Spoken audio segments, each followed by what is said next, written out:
Against one of the highest scoring teams in the nation to go to 5-2 on the season. Welcome inside our LA studios. Mike Hill along with Chris Peterson and Bruce Feldman. We'll talk more about the big win for Michigan, but we got plenty to cover coming up right here on Fox College Football Extra, including Vanderbilt. LSU was the first of 5 ranked matchups on today's schedule, and the Commodores look very comfortable as the favorites for the first time in the SEC game in 47 years. Meanwhile, getting you ready for Texas Tech, Baron Morton, emergency quarterback in this game. You got to rely on this guy, Will Hammond. He was good against Utah early this season. Great at Utah, yeah. See what he does today against Arizona State. That's coming up top of the hour. Back this week, Sam Levitt expected to play against Texas Tech, trying to give the Red Raiders their first loss of the season. Coming up at the top of the hour. Welcome to the Fox College Football Extra, sponsored by Amazon. Everything for every fan on Amazon. And we are here to deliver for you. That is the coach, Chris Peterson, Bruce Feldman, Mike Hill hanging out with you. You just saw Michigan improve to 32-2 at home over the last 5 seasons. It's hard to win at the Big House if you're an opponent. As Washington today, as they won 24-7, Michigan did.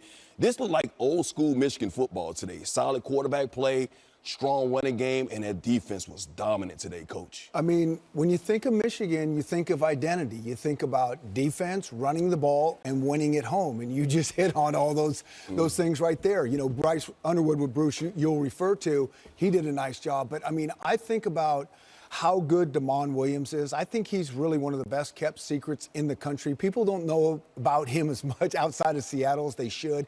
He is truly going to be a superstar in college football. He's thrown 1 interception to this point. He had 3 today. He might be even more electric with his feet. And Michigan contained him to minus 19 yards of rushing. You complement that with Jonah Coleman, who is a really, really good running back, Denzel Boston, the receiver. They have firepower. And Michigan, they just keep it close in the first half. They play really good defense, they tackle great, and they just wait for you to make a mistake. Really what happened is Michigan got 17 points off of turnovers, 2 off the picks in the red zone, and then they got that fourth down stop, which is really another turnover. That's 17 points. That is just like, that's like playing right into Michigan's hands. They're like a boa constrictor. They're just waiting, keep squeezing and squeezing. You make the mistake, game over. And they got the job done once again. And also the quarterback play was phenomenal as well for Bryce Underwood. Hadn't been the most accurate quarterback this season. Fans have been clamoring, talking about how he was being used in the offense. They have to be satisfied with what they saw out of the freshman today. Yeah, 1,000%. Mike, what I really loved, if I'm a Michigan fan, is at halftime, the momentum was all with Washington. It felt like Washington was warming up. They got a little momentum, and Michigan shut it all down. And I think what you saw from Underwood, I think he was 6 of 7 in the second half. You see, they are really banged up. And you see these young guys, Andrew Marshall, receiver, freshman, Jordan Marshall, outstanding young running back, without Justice Haynes to lean on. And again, sometimes there's stuff from Underwood where you're like, okay, take a little off that pass. Maybe everything doesn't need to be a fastball. But he's so young, but I think he is really growing into the position. And I think they are starting to take on maybe his personality a little bit. And with the schedule, the way it sets up now, I know last week was a real big disappointment when they come out here to the USC, kind of got pushed around. But they bounced back. Now let's see if they can get some momentum. You look at the schedule, what they have. They go on the road to a really, really struggling Michigan State team next. You got, I think they have a chance to get some momentum. We know that Ohio State's at the end of this schedule. They're not out of the playoff run at all if they can get on this roll and build off this. And they are on a roll. I mean, when this defense keeps playing like this, they get Justice Haynes back, and if Bryce Underwood can do what he did, build on that. I mean, he was 21 for 27, 2 touchdowns, no turnovers, and you run the ball and play defense like that, you got a big chance. When you look at that schedule, the one that jumps out to you is Ohio State. Right. But until that, they're going to keep building skill, getting better, getting momentum. It could get interesting. Ohio State has to go. They got to play Ann Arbor. And we were just talking about their 32-2 at Ann Arbor, and of course they beat Ohio State 4 straight times. So this is going to be a big matchup. Michigan State, Purdue, Northwestern, Maryland before that big game Thanksgiving weekend against Ohio State. Hey, in a land of parity around college football these days, Vanderbilt out to prove their why not us attitude in the SEC. They've more than held their own the last 2 seasons, and today looking to start 6-1 for the first time in 75 years. They were favorite coming in against an SEC opponent for the first time in 47 years, and they had a lead against LSU here 24-13 until Garrett Nussmeier made some magic happen, or Xavier Thomas made all the magic with 62 yards, making it a 24-21 game right there. But later in the third, how about this on 4th and 1, Pavia. If this isn't him to a T, what he's all about, and this Vanderbilt program, that describes it right there in that play. That picks up the first down, gain of 10 later in the drive. Pavia, he's just so incredible. You know what he did against Alabama last year? He was just as good against LSU this year. 31-24, Vanderbilt with the win against LSU, a top 10 opponent. Like, they beat the number 1 team in the nation last year at home. But once again, back-to-back years, how good is this Vanderbilt team? They only got that one loss on the road against Alabama this year. What are the possibilities for this Commodores team this year? I mean, this has been a 5-year build for Clark Lee. And this is what I love about it, because college football is not hearing that anymore. Now, Vandy's expectations are lower, but they've given him time, and you can see what kind of coach this guy is and the identity that Vandy plays with. You know, that they're a balanced offense, the heart and soul's Pavia of that. He just makes things happen. And so you look at this game is so much about confidence and momentum. And a win like this against the LSU Tigers, who's a really good team, they know that, they're going to continue to build off this and get better and better. Coach, you know what I like about this is that they seem like they really believe in themselves. They have that confidence, and I believe it starts with Diego Pavia. There were several times in this game where LSU made it close, and it seemed like, Vanderbilt's going to fold, but they just have some kind of tenacity about them, like a wherewithal where it's like, you know what, we're still in control even though we know LSU's a good team. There's no question about it. I mean, you hit it right, the nail on the head. And, you know, I know when we see these big games and we get excited for a team, we overreact. So let's just go ahead and overreact. Bruce, I'm not sure if you're ready for Indiana and Vanderbilt in the national championship game. Man, I would love to see that, because it's such an outlier vibe to it and the outsider piece of it. But they remind me a little bit of when Johnny Manziel got it rolling at Texas A&M, because now Pavia's a little thicker, but he makes these off-script plays, but I think they take on his personality. I don't want to say this has been like a loser program, but it has been down forever. He brings this swagger, this chip on his shoulder, and look, credit to Clark Lee. Not only bringing Pavia, but part of it is he brings in Jerry Kill from New Mexico State. He brings in Tim Beck, the offense coordinator from New Mexico State. And that vibe, they also have, he's not Mike Evans at receiver, but Eli Stowers, a tight end who also came. He's the best tight end in the nation. And he is a matchup nightmare. And I feel like it's in Diego we trust. They're dangerous. They can play with anybody in the SEC because there's no superpower in the conference anymore. And, you know, one thing I think about college football is I think athletic directors just always overreact. When their team's doing something, they walk into that office with this huge contract. I don't know if this would be an overreaction to walk into Clark Lee's office on Monday and say, you're not going anywhere. Here's your new contract. You're staying. Let's think about this. I mean, because, you know, you saw Signetti just get a large contract in Indiana. There are a lot of job openings out there. One's in Penn State. I know their former head coach for Penn State came from Vanderbilt. Penn State, I am looking at Clark Lee. He is working miracles. I know James Franklin also came from Vandy before he got to Penn State and did an amazing job there. But Clark Lee can coach. If you had a vacancy right now, I would make him say no. Oh, there are a lot of people in Nashville who's like, hold on. Let's just play out this season. Let's see what happens before we lose our head coach. But those are part of the conversations right now around college football with all the vacancies among their head coaches right there. Hey, still 3 ranked matchups yet to kick off on today's college football schedule. As you can see them right there, Notre Dame, of course, in Southern Cal, USC, of course, the Holy War, BYU and Utah, that's coming up on Fox, and, of course, Alabama, Tennessee. Alabama for the 4th straight week facing a top 20 opponent. Tennessee beat them last year. Which one is the most intriguing matchup that you're looking forward to? I think we're staying in the SEC with this Tennessee-Alabama matchup. You know, Alabama starting the season getting hit in the mouth, losing 31-17 to Florida State, and then all they do from there is respond, win 5 straight, the last 3 against ranked teams. I just like what Kalen DeBoer is building there. I don't think any quarterback's playing better in the nation than Ty Simpson. I mean, he's 16 touchdowns, 1 interception, and he's so good in the clutch. He's good in the pocket. He's good in 2-minute drill, red zone, third downs. When they need to be at their best, he's at their best. I really want to see this matchup between Alabama's O-line and Tennessee's D-line. Tennessee's 2 in the country in sacking the quarterbacks. Yep. But again, Ty Simpson's hard to sack because he's so slithery and so crafty in the pocket. This is going to be a good matchup The today. good thing, too, is he's gotten help with the run game. Jam Miller is probable for this game after having a concussion last week in that win against Mizzou. For me, it's USC going to South Bend. Look, they had a really good game last week. They bullied Michigan. But this one's on the road. We saw them the last time they were on the road. They did not look good, Mike, against Illinois. They're banged up at running back. They're on their third string running back right now. The other thing is, with Notre Dame, you got Jeremiah Love and Jadarian Price, and C.J. Carr's playing at a high level, and we're expecting bad weather. We don't know how USC is going to respond to bad weather and a lot of rain in South Bend. I can't wait to see how they show up. See if Mayava can throw that football in that bad weather. And Notre Dame's defense playing much better after that 0-2 start to the season. Those 2 losses came to 2 of the top 4 teams in the nation right now. Hey, John Mateer returned from injury last week as Oklahoma dropped its first game of the year in the Red River Rivalry. Could the Sooners bounce back today? We got the highlights.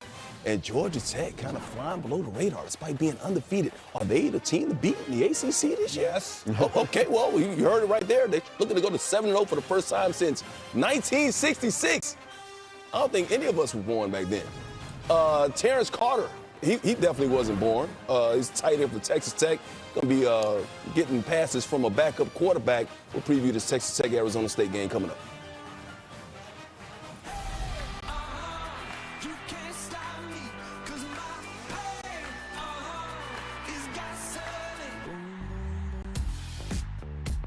Not miss it. Mariners and Blue Jays on the docket. Of course, Seattle now just 1 win away from their first World Series appearance after Eugenio Suarez's go-ahead grand slam in the 8th inning last night. He hit 2 big home runs. Coverage begins at 7 p.m. Eastern on FS1. Of course, they're trying to meet Dodgers in the World Series. Hey, Army Tulane, check out this finish. Jake Retzlaff, former BYU quarterback. Oh, tipped up in the air, and Shaz Preston, look what I found. Retzlaff didn't even know it got through. I think he was afraid he threw a pick here. Oh, wow. Got it done. And, Tulane wins it 24-17 over Army there. All right, that's the coach, Chris Peterson, Bruce Feldman, Mike Hill, back with you in our post-game show, getting you ready for Texas Tech and Arizona State. Hey, playing just weeks after thumb surgery, John Mateer wasn't able to give Oklahoma much of a hand in his first loss of the season against Texas last week. So could he and the Sooners bounce back today at South Carolina? First quarter. You know what? Sometimes you just got to hand the ball off. Troy Blaylock making things happen from 18 yards out. He's been a good addition to them, young running back. They haven't gotten much out of Jaden Ott. Blaylock stepping up. Here is Xavier Robinson right there up the middle. Rushing, they had 168 yards on the ground. Oklahoma did. And here's Mateer. Mateer, 18 of 26, 150 yards. This one touchdown right here to Satania. 20-yard touchdown, and Sooners bounced back 24-7. Georgia Tech, you said Georgia Tech's the team to beat in the ACC? Georgia Tech is for real. They showed it even last year. I mean, look at them. They got defense. They run the ball. 2 of the 3 pillars you need to create championship football. Several times Duke was inside the 5-yard line. They only got 3 points out of those, and they had a missed field goal. So Duke had some missed opportunities. Georgia Tech taking advantage. And then here's Malachi Hosley right here spinning and winning 27-18. They're 7-0 for the first time since 1966. Hey, more college football coming your way tonight. Under the lights is number 23 Utah and 15th ranked BYU. Right, the next chapter in their heated rivalry. That's at 8 p.m. Eastern on Fox. It's the Holy War. And with a preview, here's Rob Stone, the Big Noon Kickoff crew. We had quite a time in Provo today. Earlier today on Big Noon Kickoff, Cosmo finished the show with the splash. Mark Ingram went in for that's a teammate. Mark Ingram and Cosmo. It's our own little pool party here in Provo as we welcome you back. Mark and I still doing some drip drying right now as we get set for the ranked showdown, the Holy War, the first time Utah and BYU meet as ranked teams since 2009. Coach, what's important later tonight? Yeah, the nastiest rivalry in sport, also in the most beautiful setting in college football. I'm just fired up, Brady, that the country gets to see this rivalry and the intensity. Yeah, there's no X's and O's for me. 19 of the last 24 matchups have been decided by 7 points or less. Who's going to win the fourth quarter? Who wants it more? It comes down to who controls the line of scrimmage. Which defense can stop the opposing rushing attack and put it on the other quarterback to be able to throw the football downfield. Both teams have struggled a little bit this season doing it. Massive implications in the Big 12 race. We talk about it being wide open. BYU wins. We got to start looking at them as a serious contender to face Texas Tech in the Big 12 championship. Utah wins. They might have a chance to avenge their loss from Texas Tech early in the season. So huge implications in the Big 12 race. Mark Ingram, watch your back, my friend. It's all love. Watch it. I am dripping on the set right now. We cannot wait for Utah and BYU a little bit later tonight here on Fox. Hey, what Mark did to Rob, that was kind of nasty. I mean, I'd probably be dripping mad right now, to be quite honest with you, in 2 feet of water. But, hey, he survived there. This rivalry, as Urban said, is nasty, man. BYU, Utah, what's at stake in this one? I mean, there's a lot, starting with pride. These guys are separated by 49 miles of road between these two. This is the Hatfields and McCoys. I've played at BYU a lot of times, and I'm telling you, I'm always thinking, there's no way these fans aren't drinking. I mean, this place just gets going. Yeah. It's awesome. Yeah. So not only a lot of pride, but like Mark was talking about, this is a Big 12 championship at stake. Both teams are very much in this. You get to that, you got a shot to go to the playoffs. What I think is interesting is this big rivalry in the middle of the season. They're usually at the end of the season, so whoever wins this is going to have tremendous momentum coming out of this game, and the other ones are going to have to lick their wounds and get themselves right back on track because there's a lot of season left to play. Bigger game for Utah because they already got that loss against Texas Tech this season. Yeah, I think it's going to be interesting because both quarterbacks, they're similar style, both run-first guys, Devin Dampier and obviously Bear Bachmeier. First holy war for either of them because one's a transfer, came from New Mexico, the other one came out of high school in Bachmeier. The advantage, I think, for BYU, in addition to it being a home game, is you got Chase Roberts, you got probably better receivers for BYU, and I think that could be the difference because both quarterbacks can really run it. All right. It's going to be a street fight. I can't wait. And BYU trying to win for a third straight year for the first time in 33 seasons. You talk about the receivers for BYU. Any better than this guy right here? No. This guy is one of the best in the nation, Jordan Tyson.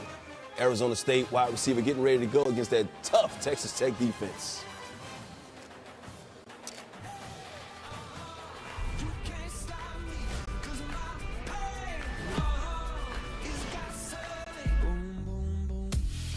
Conor Wegman trying to make it more. Mari Thomas in zone. Cougars up 28-14. Really good battle in the Big 12 here today between these two. Bear down. Arizona coming back, though. Kedrick Rosano up the middle, tying the game at 28. 3 seconds left, tied at 28. Ethan Sanchez from 41 yards out. Game winner. Willie Fritz. Houston, yeah. Only one loss this season. Baylor and TCU, another Big 12 battle. 7-point game here when Trent Battle puts it away. 65 yards. Dave Aranda's defense really struggling. TCU took advantage of it here. Yeah, they fall to 4-3 on the season. TCU gets the job done at 4-2 now. Hey, you see the two coaches right there, Arizona State and Texas Tech getting ready to go. Kenny Dillingham, Joey McGuire. The team's doing battle top of the hour. And with Sam Levitt back on the field, Arizona State, of course, is in good hands at the quarterback position. And recently, Levitt was kind enough to take us behind the scenes on a tour of the Sun Devils football facility. Play fake, Levitt, rolling, throwing, caught, and touchdown, Arizona State. Oh, my goodness! Sam Levitt from Westland, Oregon. When I came out on the campus, the nice weather, the palm trees, you know, a lot of people walking around, so it was a good vibe. One of the main things that made me come here was just the culture aspect that Coach Dillingham saw. Like this locker room up, The facilities are incredible, you know, we got everything we need. We're going to the quarterback room. That's where the magic happens right here. Sam Levitt reminding many of that man, Jake the Snake. Jordan one time said this quote, he said, "I never asked my teammates to do something that I wasn't willing to do myself." And, you know, that one kind of stuck with me because, you know, am I asking my teammates to do something that I wasn't willing to do? And honestly, no. 10, 5, touchdown Devils! So this is a team room right here. You know, I come about 10, 15 minutes early to the meeting. Everybody's shooting hoops over here. I'd say I'm the best hooper on the team, you know. Sam Levitt puts the cape on and gets his team near the red zone again. This place completely changed my life.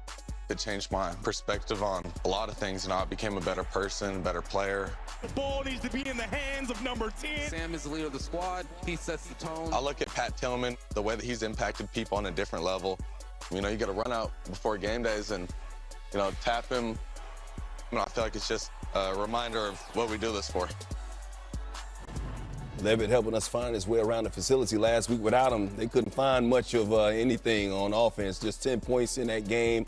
Levitt, of course, out injury. Back today, though, against Texas Tech. But Texas Tech, a formidable team, trying to go to 7-0 for the first time since 2013. This is a team best in point differential. They have yet to trail in the game this year, and they're winning all of their games by at least 20 points. But they're without their starting quarterback. So should the Red Raiders be on upset alert today?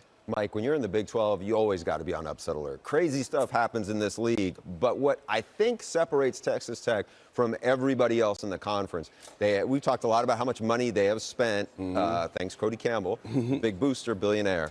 But I think they've upgraded the roster so they have depth to kind of withstand some of these injuries. I mean, Will Hammond looked really good on the road at Utah. You can't get a tougher test in the Big 12 than that. Also, this week they lose Skylar Gill-Howard, probably for the rest of the regular season, one of their best defensive linemen. The guy who replaced him, you know, another big transfer defensive lineman from Houston, he comes in and has 2 sacks last week. They have a lot of depth.